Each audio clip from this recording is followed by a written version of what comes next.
શું કહેશો સ્થાનિક સ્વરાજ્યની ચૂંટણી લઈને કેવી તૈયારીઓ ચાલી રહી છે અને કેવો વિજય રહેશે?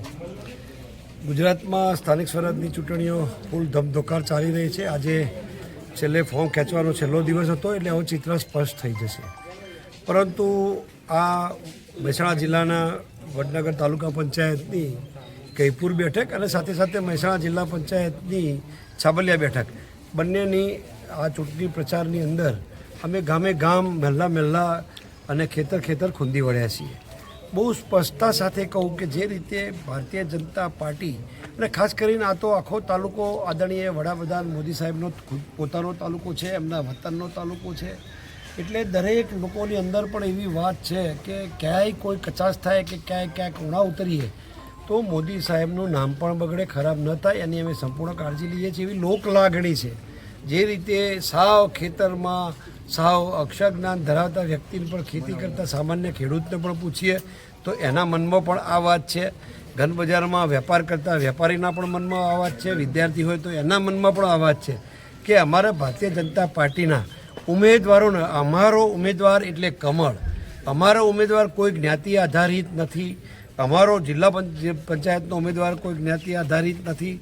અમારા ફક્ત કમળને ધ્યાનમાં રાખી આદરણીય મોદી સાહેબનું સુશાસન અને સાથે સાથે ભૂપેન્દ્રભાઈ પટેલની સરકારનું સુશાસન બંનેની જો યોજનાઓ છેક છેવાડાના માણસ સુધી અંતિમ અનટુ ધ લાસ્ટ એટલે અંત્યોદયની જે યોજનાઓ છે, તમામ યોજનાઓ જેમ યોજનાઓ કોઈ પણ પ્રકારના રાગ દ્વેષ વગર સરખા હિસ્સે બધાની વહેંચણીમાં આવે છે, એમ મત પણ તમામ લોકોએ તમામ જ્ઞાતિ, ઉંમર, લિંગ, પ્રાંત, વિસ્તાર તમામ લોકોએ નક્કી કર્યું છે કે ભારતીય જનતા પાર્ટીને જીતાડવી છે અને ફરીથી પોતાના ગામથી લઈ અને છેક દિલ્હી સુધી ભારતીય જનતા પાર્ટીનો ઝંડો ફરકાય એ દિશામાં સ્પષ્ટ રીતે બધા મક્કમ છે.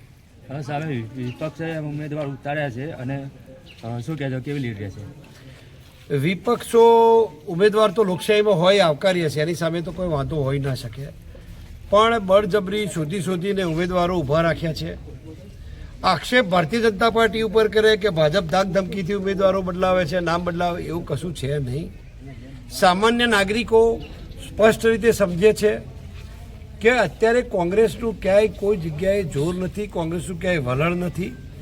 ચારે બાજુ ભારતીય જનતા પાર્ટીનો જય જયકાર છે કે શું કામ પૈસા બગાડવા, શું કામ સમય બગાડીએ?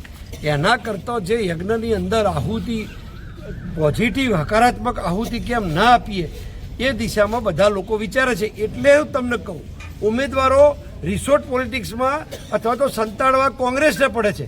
ભારતીય જનતા પાર્ટીનો અને ચૂંટણીઓ ચાલુ હોય તો ઉમેદવાર તો ગામમાં વટકે સાથ મહેલામાં ના ફરતો હોવો જોઈએ. અમારે જોઈ લે ઉમેદવાર, અરે હા અમારા આ રીતે આ કિશનભાઈને ઉમેદવાર છે, મહેશભાઈને આ જોઈ લો તમે, તમારી આંખથી કેમેરાની આંખથી બતાવો, બધા આખી દુનિયાને બતાવો, ગામને બતાવો કે વટકે સાથ ડંકાની ચોટ ઉપર આ ગામમાં બધા ફરે જ છે ને.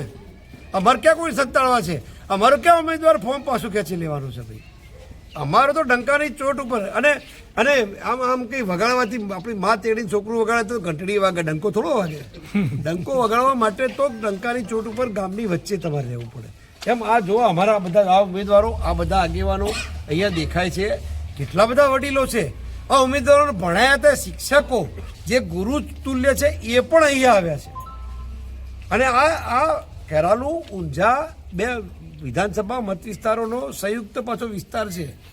અહીંથી પાછો જિલ્લો બદલાય, તાલુકો બદલાય એવી સ્થિતિમાં પણ, એટલે છેવાડાના ગામો છે. મિર્જાપુર પછી વિધાનસભા બદલાઈ જાય, વિજાપુર તાલુકો આવી જાય, એટલે છેવાડાના ગામમાં પણ હવે જઈને આવ્યા. પ્રવાસ ફૂલ ચારે બાજુ સહકાર છે. અમારી પાસે એમને સાંભળવાની વાત, ટાઈમ નથી, સમય નથી, એટલી લોક લાગણીની વચ્ચે આ અત્યારે સંબલપુરમાંથી આગળ હવે આગળના પ્રવાસમાં જઈએ છીએ. અને અમને સંપૂર્ણ વિશ્વાસ છે, સંપૂર્ણ. એમને વિપક્ષની વાત કરી એટલે વિપક્ષ ભલે ચૂંટણી લડ્યાનો અધિકાર છે, પણ જનતાની મહોર છે મંજૂરીની, એ ભારતીય જનતા પાર્ટી છે અને નરેન્દ્રભાઈ મોદી સાહેબને ચહેરા ઉપર એની સિક્કાની મહોર માગવાની છે.